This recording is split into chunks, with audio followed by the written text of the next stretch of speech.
अरे यहाँ आइए, कहाँ जा रहे हैं? एक खबर लाया हूँ आपके लिए।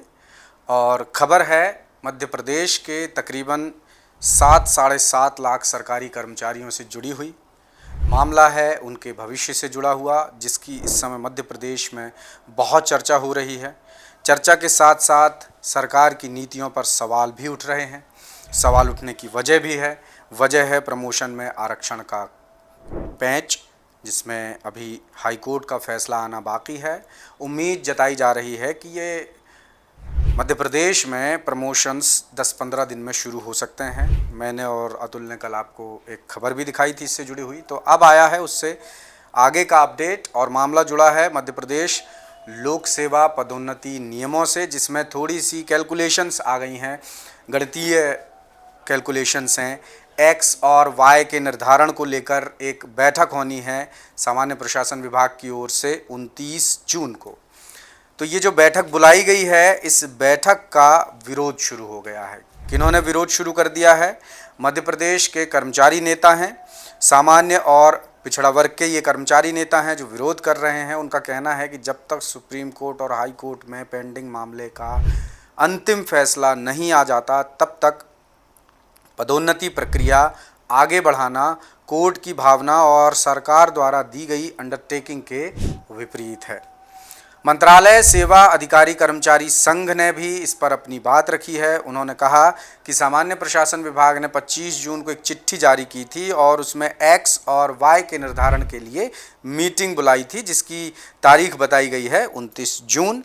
इससे ये संकेत मिलता है कि सरकार 2025 के लोक सेवा पदोन्नति नियमों के आधार पर पदोन्नति करने की तैयारी कर रही है। जैसा हमने कल भी आपको खबर में बताया था कि सरकार की ऐसी तैयारी है कि 10 से 15 दिनों में प्रमोशंस हो जाएं। इसके लिए बड़े बड़े कानूनी जानकारों से सलाह ली जा रही है, मशविरा किया जा रहा है। मध्य प्रदेश के दिग्गज वकीलों से बात की जा रही है, दिल्ली के दिग्गज वकीलों से इस मामले में बात की जा रही है। तो कुल मिलाकर सरकार पूरी तरह से तैयारी कर चुकी है कि वो प्रमोशंस देगी। कैसे देगी, इस पर अभी रास्ता तलाशा जा रहा है। तो उसी पर मंत्रालयीन सेवा अधिकारी कर्मचारी संघ ने भी कहा है कि सरकार 2005 के लोक सेवा पदोन्नति नियमों के आधार पर पदोन्नति करने की तैयारी कर रही है।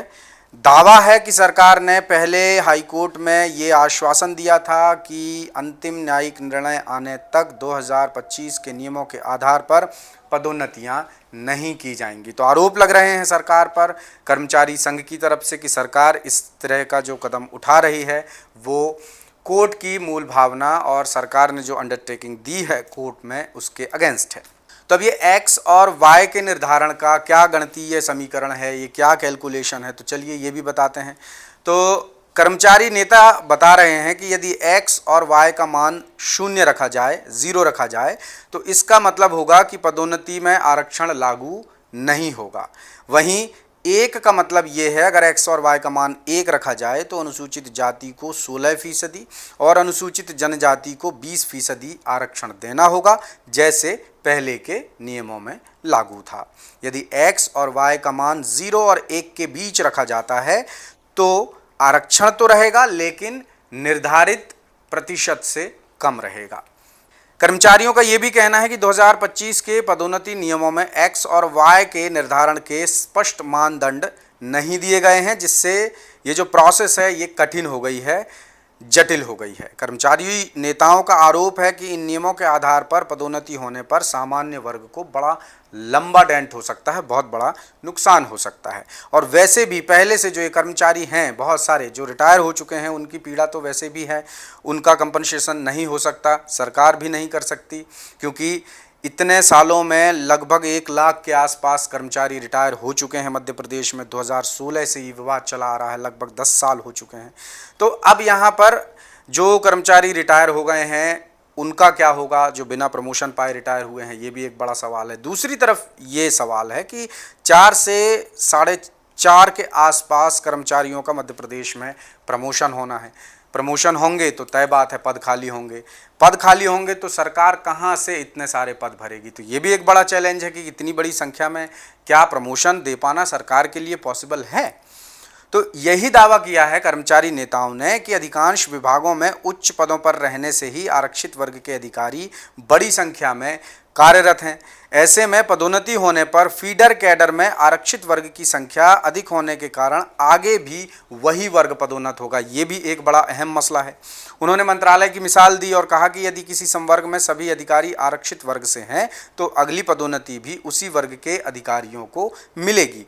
उनका कहना है कि इस व्यवस्था में सामान्य वर्ग के कर्मचारियों को सिर्फ और सिर्फ निचले स्तर पर ही पदोन्नति मिलने की संभावना रहती है, जो ऊंट के बराबर ऊंट के मुंह में जीरे की तरह हुआ।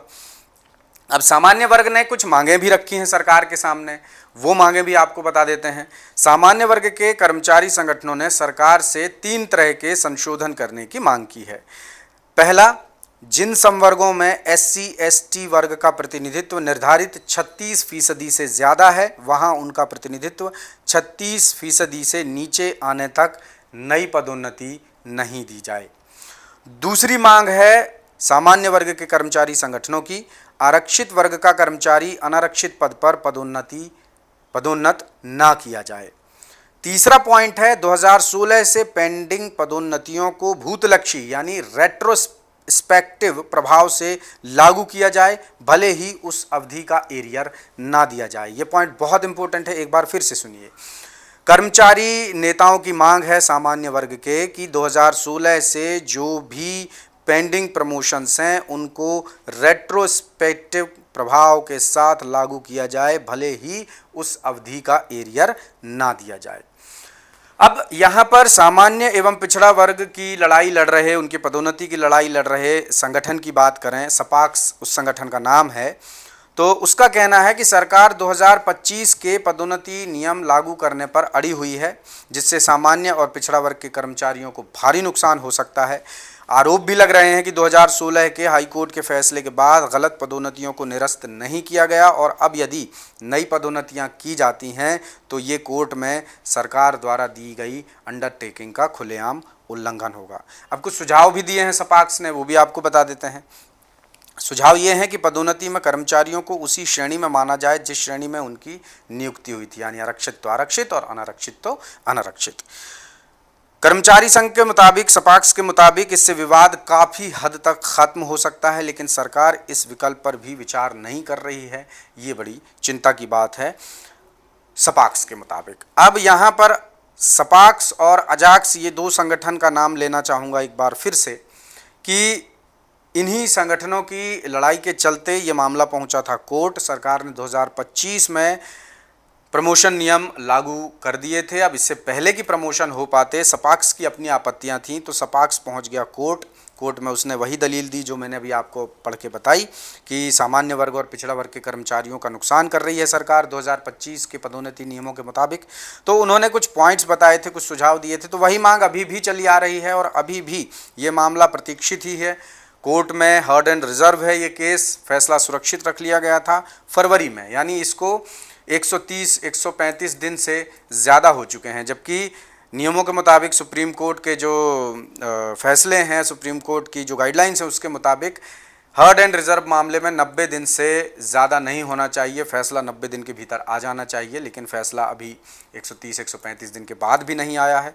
तो आगे क्या होगा ये तो बाद की बात है, लेकिन 29 तारीख की जो बैठक सामान्य प्रशासन विभाग ने लोक सेवा नियमों, पदोन्नति नियमों को लेकर बुलाई है, उसे लेकर कर्मचारी वर्ग का विरोध सामने आ रहा है। ये संकेत भी अच्छे नहीं हैं और ये संकेत भी अच्छे नहीं हैं कि सरकार न सुझावों पे विचार कर रही है, न मांगों पे विचार कर रही है।